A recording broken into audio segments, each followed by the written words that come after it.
teman-teman, mari kita awali kuliah kita pada pagi hari dengan bacaan basmalah bersama-sama. Bismillahirrahmanirrahim. Baik, ini adalah pertemuan kedua kita. Kemarin kita telah membahas terkait dengan hadis, itu pengertiannya apa. Terus pengertian selain hadis, misalkan khobar, itu pengertiannya apa. Ataupun juga hal-hal yang terkaitan dengan hadis. Selain hadis dan khobar, ada lagi apa kemarin? Asar, ataupun juga pengertian lain dari hadis qudsi ataupun hadis nabawi. Baik, pada pertemuan kali ini kita akan membahas terkait dengan hadis sebagai sumber ajaran Islam. Nah, baik, sebelum saya mulai, saya mau bertanya. Kalau kalian itu sakit, kira-kira apa yang kalian lakukan? Pasti akan datang langsung ke dokter kan? Nah, untuk apa datang ke dokter? Berobat. Biar apa? Kalau sudah mendapat obat, sembuh dari penyakit dari badan kita. Nah, pertanyaan berikutnya adalah, kalau kita hidup di dunia ini, ya, kita membutuhkan selain obat. Maksudnya begini, bahwa kita orang yang beriman toh, mengaku iman kepada Allah dan Rasulullah SAW. Agama kita apa? Islam. Nah, otomatis ketika kita hidup di dunia ini, kita membutuhkan apa yang namanya selain obat, resep yang diberikan oleh Allah Subhanahu wa taala kepada kita untuk kita jalan di atas muka bumi ini. Apa? Yaitu Al-Qur'an dan As-Sunnah. Masih ingat toh?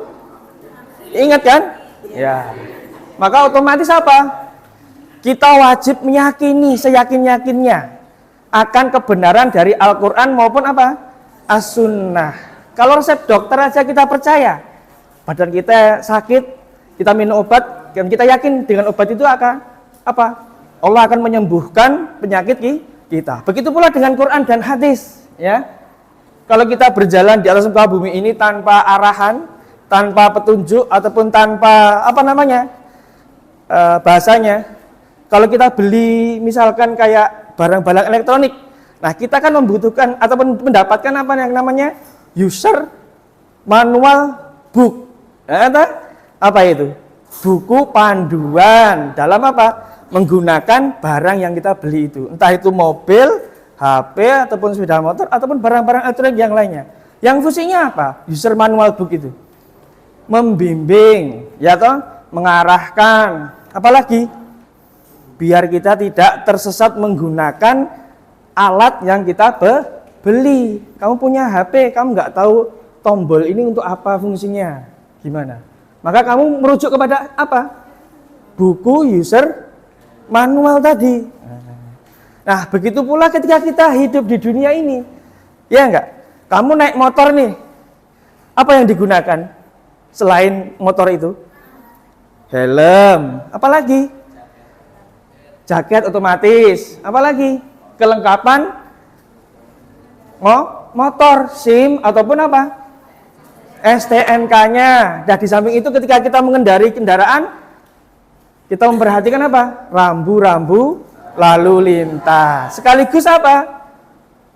Memperhatikan keselamatan diri sendiri sekaligus apa? Orang lain. Nah, betul nggak? Nah, itu ketika kita di atas sepeda motor ataupun berkendara di kendaraan, baik itu mobil ataupun kendaraan yang kita miliki. Nah, begitu pula dengan kehidupan kita di alam dunia ini. Kamu pengen selamat atau tidak? Atau malah pengen bahasanya numpak motor jelungkung? Atau naik mobil astagfirullahaladzim, naudzubillah apa? Belok kanan atau belok kiri dan kemudian apa? Membahayakan pengendara yang lain. Nah, begitu pula hidup kita di dunia ini. Kita membutuhkan apa? Resep tadi. Apa kata Rasulullah SAW? Apa dalilnya? Masih ingat gak? Ingat dong, kata Pak Ustadz yang biasa nyebut di khutbah Jumat itu, taraktu fikum amraini, apa? Lan tadillu ba'di abada, apa? Kitabullah wa sunnatu Rasulullah sallallahu alaihi wasallam. Aku tinggalkan dua perkara, dua pusaka, apa itu? manakala kalian gunakan, kalian pegang teguh dua pusaka itu, kalian tidak akan tersesat selama-lamanya. Apa? Al-Quran dan As-Sunnah. Nah, bagaimana kemudian posisi sunnah terhadap Al-Quran? Posisinya adalah seirama, sejalan. Apa yang di dalam Al-Quran ada perintah, ada anjuran yang wajib kita sebagai orang beriman melaksanakan, itu ada kalanya tidak dijelaskan secara terperinci di dalam Al-Quran. Contohnya apa? Yang enggak dijelaskan secara terperinci dalam Al-Quran, yang kemudian hadis ataupun sunnah itu merincinya, ya, mendetailkan hukum-hukumnya. Misalkan sholat. Nah, sholat dijelaskan enggak secara terperinci dalam Al-Quran? Tidak. Yang menjelaskan secara terperinci siapa? Hadis ataupun sunnah. Maka Rasulullah SAW bersabda, bagaimana? Shollu kama ra'aitumuni usolli.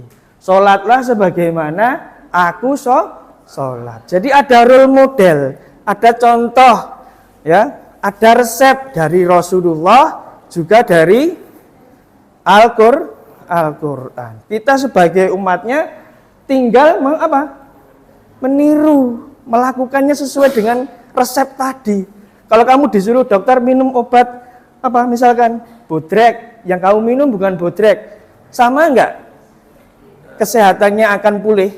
Otomatis tidak kan? Nah, begitu pula misalkan dosisnya